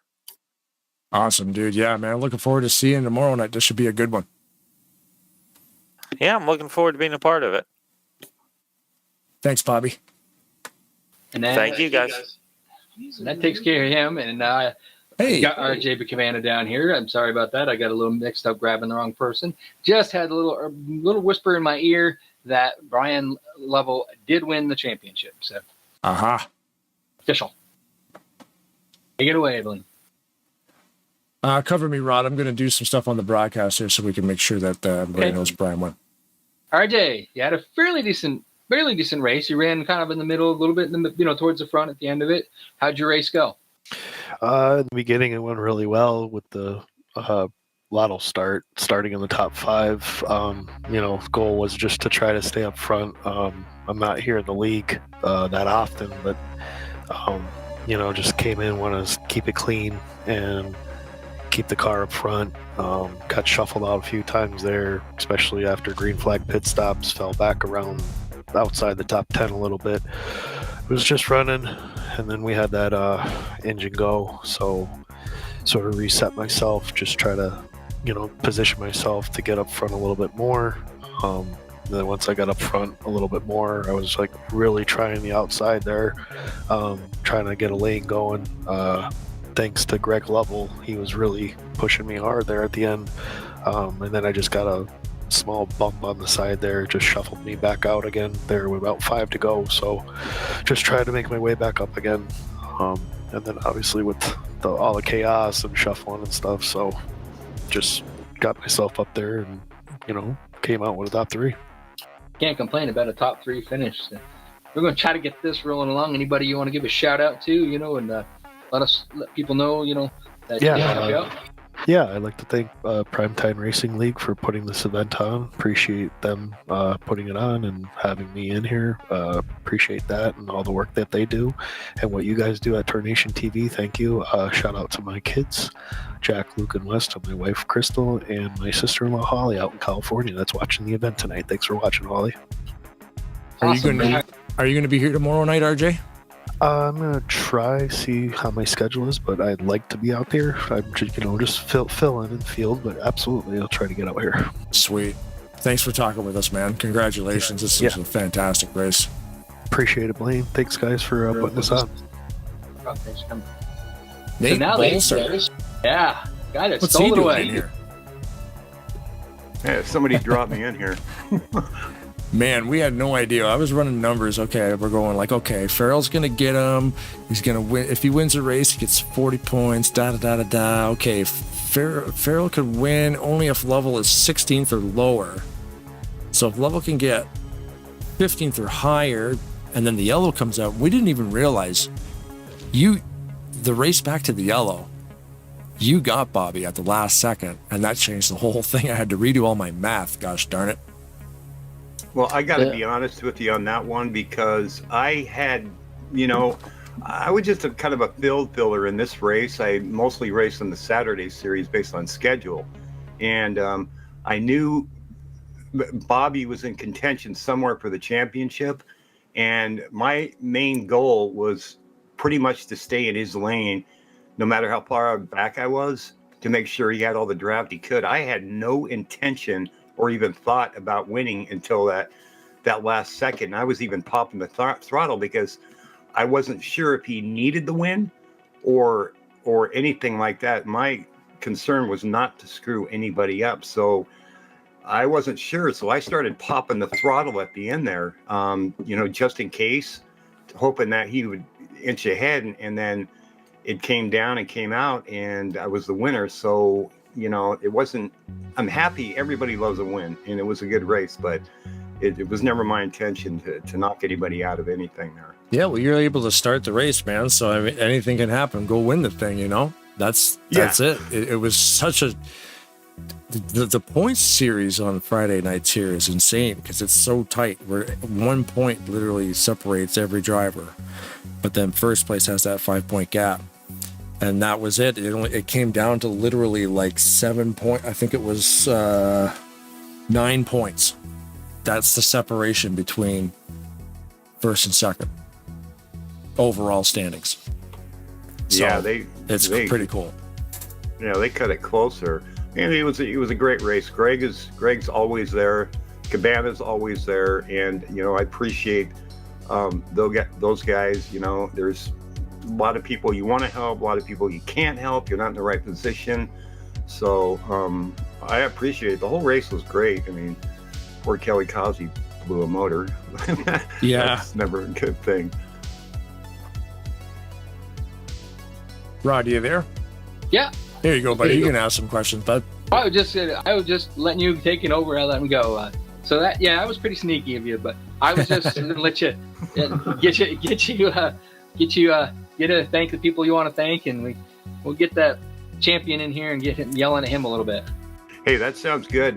Thanks, my wife Angela, and my 3 daughters, Madison, Alex, and Katarina, for watching. You guys are great support.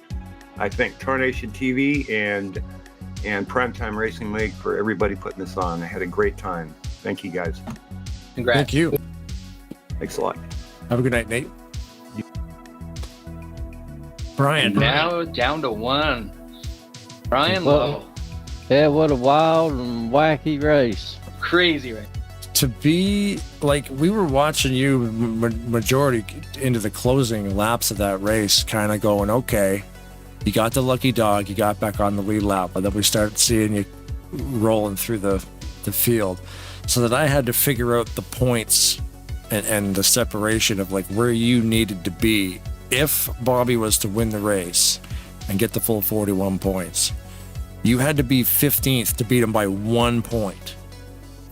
And yeah, man, it was wild. The whole race I was thinking, and I knew Bobby Farrell was up there. I was like, oh no, what have I got to do? Then I figured out 15th or better. And then right at the end, when that last caution come out, it was, I was nervous that whole race. That's why I kind of took it easy. We were wondering about that. We were wondering if you knew where you had to be or where you needed to be. And I mean, if you get a chance to watch the broadcast, you will hear me laughing as he is over there just cranking numbers, trying to figure out where you got to finish. Oh, it was great. I'm also trying to figure out, like, I'm trying to make sure that I'm not wrong on my list. Like, if I missed a number and I was off by 1 point, like, that's literally what it would come down to, because it's such a tight points chart here on Fridays. And so you knew you had to finish 15th. Like, did you figure that out while driving, or did you figure that out beforehand? Well, being conservative with the points, where I would have a few extra points, I knew I'd had to finish 15th. But I mean, I could have finished, at 1 point dead last, And right. Then I seen where Bobby was leading all them laps. I was like, no, this ain't gonna work. Because I was just content riding in the back, and I stayed there for over half the race probably. I got on the bottom line, worked it a little bit, and then I went to the top line. Then I drove it down in the corner on 1 lap to the bottom, and just messing around, That's having the fun. thing. But I never even thought of that. Like, you literally just had to start the race. If Bobby didn't make the race, you just have to start the race and you'd win. Not only does he make the race, he's also leading the whole thing. Yeah, I'll get caught up in a couple wrecks, and I'm like, engine or gears, please don't, don't go out on me. And I was fortunate enough, and the damage would have been on, I'd have been toast. I just plain and simple. And the 2 wrecks that you were in would have probably finished the truck for sure. Oh yeah, I was like, man, just that it was like bad luck was right on my tail all night long. That was the good thing though. You had the aspect of you had known if I can finish 15th or better, no matter what Bobby does, I've got it. And that was smart to do, to figure that out before you get out there. And you knew no matter what he did, I just got to finish 15th. Yeah, with my brother Greg, them pitting, that didn't help me none. There at the end where I gained a couple positions, we knew that wasn't going to help. You know what I mean? It really didn't. Because there's like a 6 point. I thought it was going to be within 6 right there. And I was like, well, I'm just going to stay at 6 points. And I figured that if I got in the 15th or better, it would be right around 6. But where did it end up being? I ain't looked, 9. I think it was 9. Yeah, I think you finished with 301 and Farrell had 292. Man, what a season. It's been crazy with Perry Bond and Bobby Farrell. And I mean, Bobby, you run a good race, man. Hard running, and had them RTG guys helping you. You had it up front, man. Yeah, that came down to the wire. Then Nate taking the first place spot from him. It's just, and it's still only a 9 point gap. So that's just crazy. I like that points format. That's kind of neat. I've never really seen that happen. I know leagues do it, but it's kind of neat to be a part of it and try to figure that all out. So that's pretty cool. But yeah, man. Or it's a new point system. It's like, and I've been fortunate enough this season to win 3 races and stuff, and how they happened was just pretty much, it was just luck. I mean, a couple of them had a fast truck. I know I had a fast truck. It was the same one I run tonight, but tonight it seemed like my calibration or something was off. I don't know. It could have been the calibration, because I get, in my head, I better calibrate 5 times. Then if they reset the server, I calibrate. Wow. I'm always worried about it. And I have to have it right at that 0% throttle beginning and 100% at the end. It drive me crazy, man, if it ain't. Yeah, you're so used to your settings, you could totally feel if it was like 2% out. Oh, the linearity, if I move it 1 point, I can tell. 1 point up or down, Wow. I can tell. Yeah, I can tell. That's, I mean, it's weird. Another wheel I had, similar, to the one I have now, it was like that. It was finicky. And especially on speedways, you had to dial that thing in. Once you did, man, you'd run good. But I've been the kind that just doesn't really try to fly up to the front. I've usually just always take my time. Yeah, and getting to know your controller is a thing too. Like, I've had a couple different wheels, and the same settings can't migrate over. It's just impossible. Even if the wheel was exactly the same, they're different. Yeah, like 2 G27s. You think they're the same, but they're different. Yeah. Just like where I play banjo, one banjo, you think the other one's going to be the same, and it is totally different. Just totally. Yeah, it's like me with my guitars. Like, it's, oh, it's all just, no, it's not. Like, that one's got different pickups, different strings, made of different wood. Everything comes into play, even though they look exactly the same. But yeah, man, are you making it out tomorrow? Yeah, I'm coming out tomorrow. I think I'm 9th or something. I'm not for sure. I can't remember. But Nice. I'm going to be there for my team. And, there's some other guys I run with too. So hopefully it'll be a good race. Yeah, man. Well, Rod and I will be here calling it, so it should be pretty exciting. So yeah, hopefully see you there. But congratulations on the championship, man. Did you have any shout outs before we wrap this thing up? Yeah, man, I want to thank all the guys at PRL. Y'all are awesome. And, you know, Blaine and you, Rod, man, y'all click.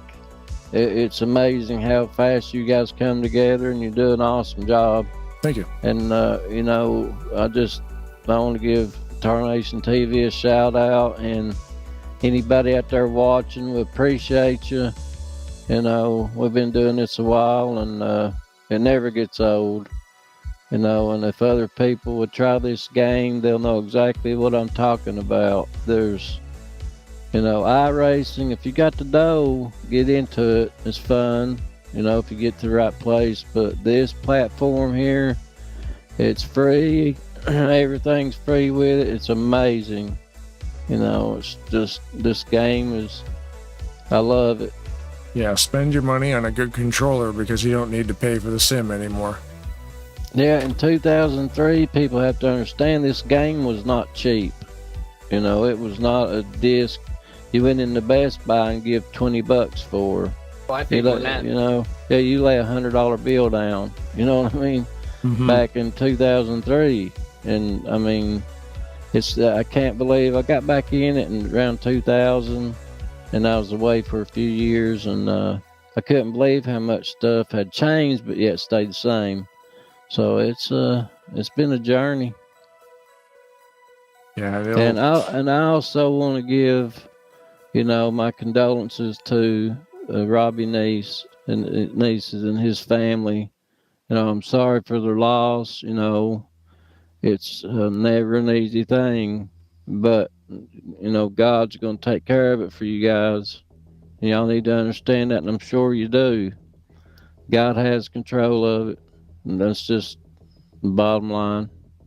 Yeah, I saw that on Facebook there yesterday that he passed away. That's a guy who's been in a bunch of different leagues. Yeah, and been around for a long time. Yeah, he's a good guy. Going to be missed. You know, I'm sure. I didn't know him well enough to where I could say he was a good friend or anything. But you know, our community. If you know somebody and you spoke with them and you raced with them and you got respect with one another, you know, they're your friend. So, and I do. We've lost, you know, a few guys here in this past year. Yeah. In the community, and we need other guys and even younger guys to get into this to keep this going, because there's a lot of us that are getting older, and you know, we don't want this game to die. I don't think it will. It's been around this long. I think it's got another 20 years in it at least. I'm sure it does, and I just wish that they could come up with, which, you know, I love the quality, you know, of the game, the pixelation and stuff, but I wish they'd come up with some kind of update to smooth it out just a little bit more and change the stands. Yeah, maybe one of these days they'll come up with something like that. Yeah, I'm sure somebody will. They did the 4 gigabyte patch. I wonder if there's like an 8 or a 16 gigabyte patch coming. They could jam all kinds of stuff in here. Yeah, man, they could smooth it out, the cornering and stuff, like on smooth edges, and I'm into that with video and stuff, my video card and you know, all that, and I've got mine pretty much dialed in. It looks good. Yeah, but it can always be better. I think it looks fantastic. Yeah, I mean, what these guys are doing is crazy. Yeah, but I've got a 43, and it looks good on it. Yeah, it would. Yeah, I got a 960. I'm still rocking a GTX 960. So I'm a few decades behind. Well, not really. I think at 9 years. I built this computer 9 years ago, so I'm due for a new one. Yeah, well, my monitor's a 43, and I love it. And my video card, it's a few years old, but I mean, it just gets you 8 gig, you know, or 8 megabyte or whatever you want to call it, and throw it in there, and you'll be good. And that's the thing. I'm running this on a 9-year-old computer. You got a brand new one, and it runs great no matter what you're doing, right? It's that's what's so cool about this thing. Anybody can play it. Well, I got a new motherboard and a processor that's going in it actually tomorrow, probably. Me and my cousin, we planned on doing it tomorrow, so hopefully I'll get it done and make it just a little bit quicker. Yep, that'll definitely do it. You know, I tell you, man, Rod, you been running on Mondays with us? Yeah. Yeah, man, that's fun night. Saturday, Sunday night, Spartans series. Guys come out, man, it's fun. You need to you just look around. You can find that game anywhere out there. It's on the web. If not, you can get a hold of us. We'll show you how to get it. I know there's a few places. So it's like you said, free game. You just got to come. You have to get a wheel and have a decent computer, but doesn't have to be the craziest one. Yeah, find PRL on Facebook and download the TeamSpeak. And when you find PRL, I'm sure they've got something in there where you can download the TeamSpeak, and you see that you can find the TeamSpeak information right there. Register, become a member, and you're in there. You're in like Flint.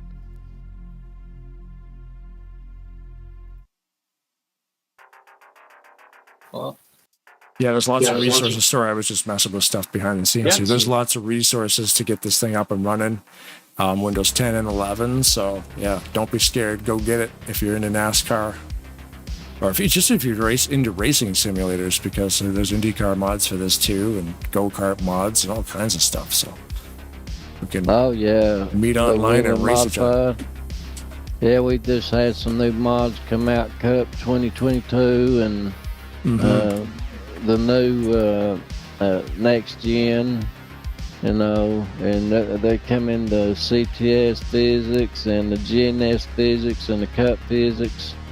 So you have all those different physics mods there, and I'm sure there's tracks. I'm sure there's a new truck mod probably in the works too, because I know they've redesigned the trucks.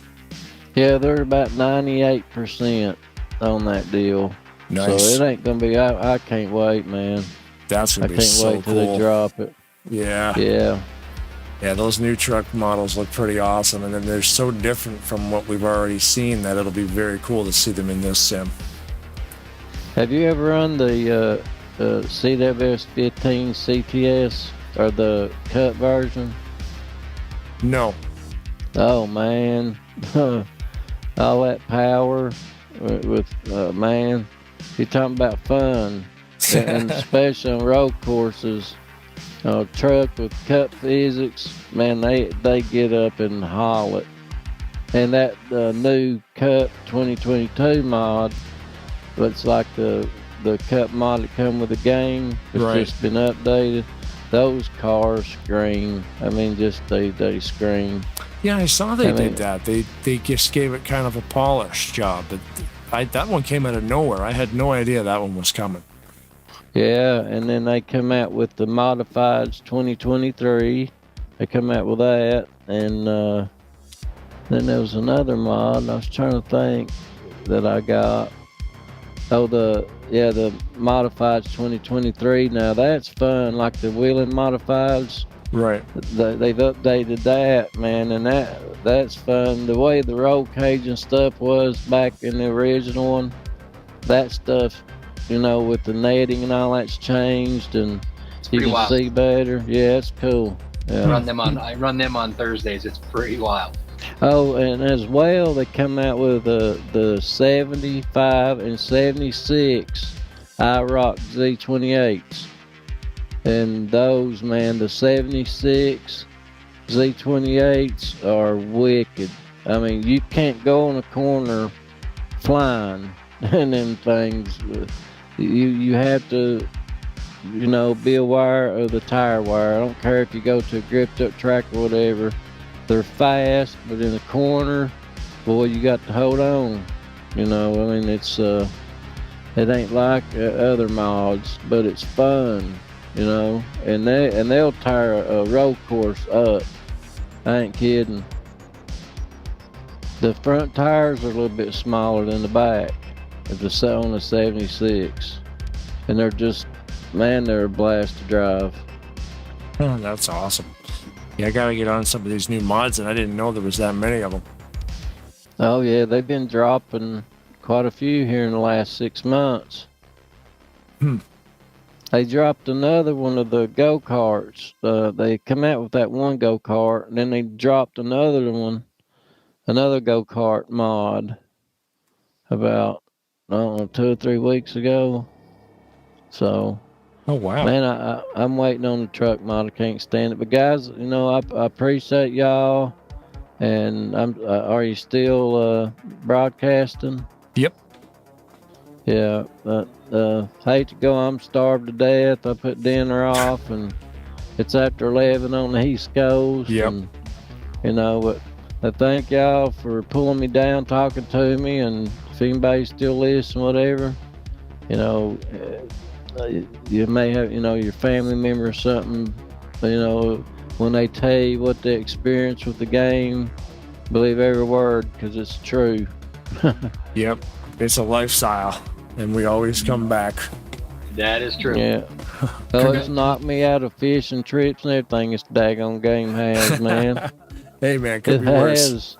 Well, It could be worse. Congratulations on the championship, bud.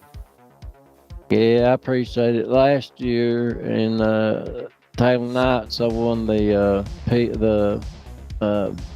drivers with integrity, the 88s, Aero 88s on Monday night, and I was wanting to win the Tuesday night because it was the Cup, and I about won it, but ended up winning the Monday, and my cousin Danny won Friday, and I said, I'm taking the championship from you tonight.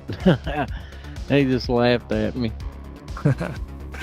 Well, you're no stranger to winning championships, man. You do enough racing, you got enough experience that, you know, it's never going to end. Yeah, it's fun. I was racing at FSB. I used to be a member over there, and they broadcast on Friday night, and Milton Jr. Was cheering me on. You know, we pitted, and I pitted third and come out with the lead. And I was running that bottom line, and I had a guy push me, and a good dude. But anyway, he pushed me, and with the last lap coming off 4, I'd caught up to some lap down cars, and they were kind of spread out. And I ended up winning that race over there, and it was broadcast. Milt was losing his mind at the end of it. He just cool. Him and Sean Reed, they're cool guys. But he called me Starman because I'm kin to an astronaut. You know, he called me Starman all the time. Well, we got to get this thing going, so I'm going to kick you out of here, Brian, again. All right, man. All right. Have a good day. I hate having to carry the conversation so long, but I appreciate you all. That's all good, buddy. That's what we're here for. All right, you have a good one, Brian. Congrats. All right, see y'all tomorrow night. Be here. We'll be here. Congratulations, Brian. Have a good night. All right, thanks, man. Brian Lovell, your champion of the series, the Superspeedway Truck Series here at the Primetime Racing League. Thank you very much to the Primetime Racing League for hiring Tarnation TV to do the broadcasting this weekend for y'all. Come back tomorrow night, 9 o'clock. We'll do some more of it. Rod, what do you got to say, bud? That was just a crazy race. I mean, I love it. The calculator, you're going to need a new one. I know you smoked it. Just trying to figure out what was going to happen. It was a great race. And so I'm looking forward to tomorrow's race. 2 races, so that'd be kind of cool. Just see what happens. It was good to be back. I'm glad to come back and do a little broadcast with you. Yeah, it was a lot of fun, and the tight point sequence, it definitely led to a very entertaining finale there. And yeah, tomorrow we've got, tonight was a 66 lap race at Talladega. Tomorrow it's Daytona and Talladega, and it's about half of that each. So much like today being a 2-hour broadcast, tomorrow will probably be about the same. So yeah, thanks for joining me this evening, Rod, and we'll see you here tomorrow. Absolutely. Awesome. Thanks everybody for watching. Keep your stick on the ice.